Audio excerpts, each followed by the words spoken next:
তোমার বাবার তিল তিল করা টাকা, বেচারা কেউ 16 বছর বিদেশ, কেউ 18 বছর বিদেশ, রক্তটা পানি করে পয়সা রোজগার করে, কি পরিমাণ ঘাম শরীরটা দিয়া ঝরে আরব দেশে মরুভূমিতে। আহা, 12 ঘন্টা 14 ঘন্টা 16 ঘন্টা ডিউটি করে প্রবাসী, কি পরিমাণ ঘাম ঝরে এক এক প্রবাসী। প্রতিটা টাকার মধ্যে, প্রতিটা দিনার দিরহামের মধ্যে, প্রতিটা রিয়ালের মধ্যে ঘামে ভিজা, ঘামে ভিজা। এত ঘাম, এত কষ্ট করে যে মানুষটা স্ত্রীর আদর পায় না, ছেলে মেয়েদের আদর পায় না, 18 বছর 16 বছর 14 বছর, যার একটা ছোট বাচ্চা আছে, মনে করো মেয়ে আছে, ছেলে আছে ছোট, সে দেশে বাবা বিদেশে, কি পরিমাণ বাচ্চাটা বাপকে দেখতে মন চায়। আমি তো ওই আমার সাথীদেরকে জিজ্ঞাসা করেন, আমার গাড়িতে রাতের যদি 3টা বাজেও আমি যাই, 2:30 3টায় আমার ছোট মেয়ে 3 বছর বয়স, কোনো সময় কোনো দিনও ঘুমায় না। আমি যতক্ষণ না যাই ওই ঘুমায় না। একটা দৌড় দিয়া দরজা সে খোলে, কলিং বেল টিপ দিলেই সে বুঝে আব্বু আসছে। তার মার সাথে সে আইসা গেটের সামনে দরজা খোলে, তো ও যখন হাসে আমার কাছে মনে হয় গোটা পৃথিবী হাসে। তো এমন আদর, যেই বেচারা বছরের পর বছর কোরবানি করে দিছে সন্তানদের জন্য, একটু মুখে হাসি ফুটাবে স্ত্রীর জন্য, তো সেই বাবার সন্তান হয়ে তুমি এইভাবে জীবন শেষ করে দিলা। এটা ইনসাফ হলো ভাইয়া? বলো বাবা, বলো। প্রিয় বন্ধু আমার, বাপ আমার, সন্তান আমার, ছেলে আমার, কিশোর নওজোয়ান, আমি এক ফেরিওয়ালার মতো চিৎকার করে বললাম যে নিজেকে নষ্ট করে দিও না ভাই। আখলাক বড় সম্পদ, চরিত্র বড় সম্পদ। নারীর আসক্তি, জিনাবে বিচারের দৃশ্য, উলঙ্গ দৃশ্য, নারীর লোভ, বিশ্বাস করো তোমার দুনিয়াও শেষ করে দিবে, আখিরাতও শেষ করে দিবে।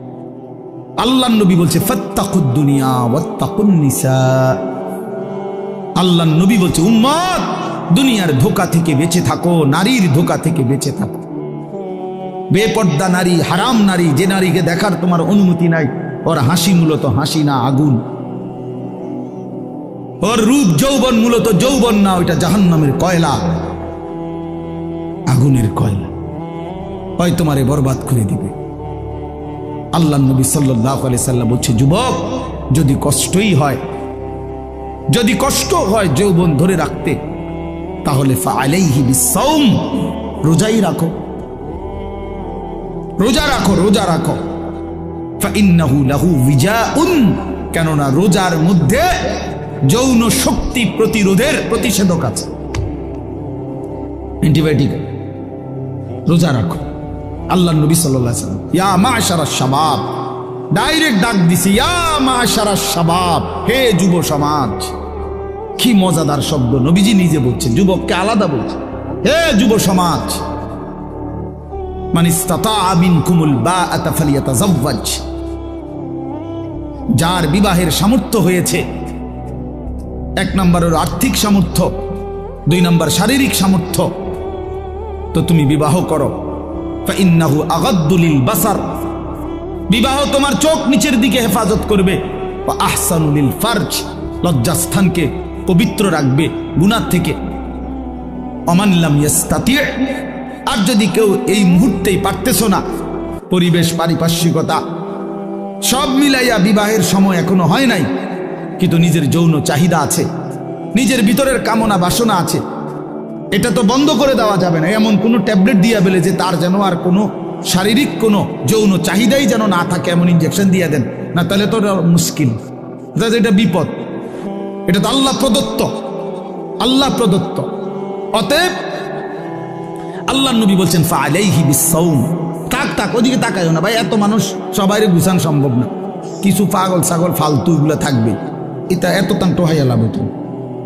যে দূর শুনছে দূর, আমি এত সংখ্যার চিন্তাও করি না।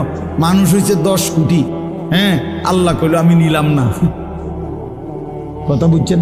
মানুষ হয়েছে 50 লাখ আর কি, সব আমার আলগি দিয়ে মনে করেন 4 রাস্তার মাথা নিয়ে হতায় দিয়ে আইছে, আল্লাহ বলছে আমি আনিস তোমার নিলাম না, খালি তো লাভ হইল কি? এই জন্য এটা কোনো বিষয় না। তো আল্লাহ নবী বলেন ফাআলাইহি বিসসাওম, তাহলে তুমি রোজা রাখো, ফাইন্নাহু লাহু বিজাউন, এবং এটার মধ্যেই তোমার জন্য প্রতিষেধক রয়েছে। সবর করো, রোজা তোমাকে সবর করতে শিখাবে, রোজা তোমার চরিত্রকে পবিত্র রাখতে শুরু করে শেখাবে। এটা রাসূলুল্লাহ সাল্লাল্লাহু আলাইহি ওয়াসাল্লামের নববী প্রেসক্রিপশন, এটা নবীজির প্রেসক্রিপশন, নবীজির ঔষধ। তো আমার বলার উদ্দেশ্য এই আয়াত আমি এই জন্য পড়ছি যে আলহামদুলিল্লাহ নিজেকে চরিত্র গঠন, তোমরা যারা কিশোর, নওজোয়ান, যুবক, তোমরা যারা এখনো অবিবাহিত, তোমাদের কাছে বন্ধু অনুরোধ, চরিত্রের হেফাজতের নিয়তে, অভ্যস্ত বানাবার নিয়তে, নিজের আখলাকের পবিত্রতার নিয়তে মাহে রমজান সামনে, মাহে রমজান সামনে, এবারের রমজানে টার্গেট নাও 30 দিনের রোজার মাধ্যমে দিল থেকে আল্লাহর কাছে এইভাবে 30টা দিন হাতে গুনে তুমি আল্লাহর সাথে ওয়াদাবদ্ধ হও যে আল্লাহ 30 দিন আমি রোজা রাখবো, এবং যৌন চাহিদা, লজ্জাস্থানের চাহিদা, অশ্লীলতা, বেহায়াপনা, নর্তকী, নাচ গান, উলঙ্গ ছবি দেখা, নারীকে নিয়ে চিন্তা ভাবনা, মেয়েকে নিয়ে অশ্লীল চিন্তা ভাবনা, অবৈধ কোনো প্রেম সম্পর্ক, হারাম কোনো রিলেশন, এসব ত্যাগ করে বন্ধু 30টা দিন মনোযোগ দিয়া রোজা রাখো, তারাবি পড়ো, ইফতার করো, সাহারি করো, তাসবিহ পড়ো, তেলাওয়াত করো, কোনো আলেমে দ্বীনের সাথে উঠা বসা করো, ইমাম সাহেবের সাথে সম্পর্ক করো, ইনশাআল্লাহ দেখবা আল্লাহ চাহে তো 30 দিনের মাথায় আল্লাহ বলেন লাআল্লাকুম তাত্তাকুন, আমি আল্লাহ ওয়াদা দিলাম মুমিন তোকে মুত্তাকি বানিয়ে দেব। কে আমাকে বানাইলেন? কোত্থেকে আসলাম? কেন আসলাম? যিনি আমাকে বানাইলেন সেই মহান মালিক আমার, তিনি কি জন্য বানাইলেন? আমি যা করছি এটাই কি তিনি চাচ্ছেন কিনা? আর তিনি যা চাচ্ছেন আমি তা করছি কিনা? প্রতিনিয়ত যে মানুষগুলো কবরে যায়, মৃত্যুবরণ করে, কেউ নিজের ইচ্ছায় মরে না, মরতে চায়ও না, কিন্তু এক অদৃশ্য মালিক তাদেরকে নিয়ে যাচ্ছেন। কেন নিয়ে যাচ্ছেন? কোথায় নিয়ে যাচ্ছেন? শেষ পর্যন্ত এর পরিণতি কি? আমাদের গন্তব্য কোথায়? মঞ্জিল কোথায়? এই বিষয়গুলো নিয়ে ভাবা, ফিকির করা, এটা অনেক বড় নিয়ামত। আর শুধু দুনিয়া খাইলাম, ঘুমাইলাম, পেশাব পায়খানা করলাম, যৌন চাহিদা পূরণ করলাম, লজ্জাস্থানের চাহিদা পূরণ করলাম, যা মন চাই তাই করলাম, প্রিয় ভাই, এটা কাফির মুশরিকদের স্বভাব। কোরআনুল কারীমে স্পষ্ট আছে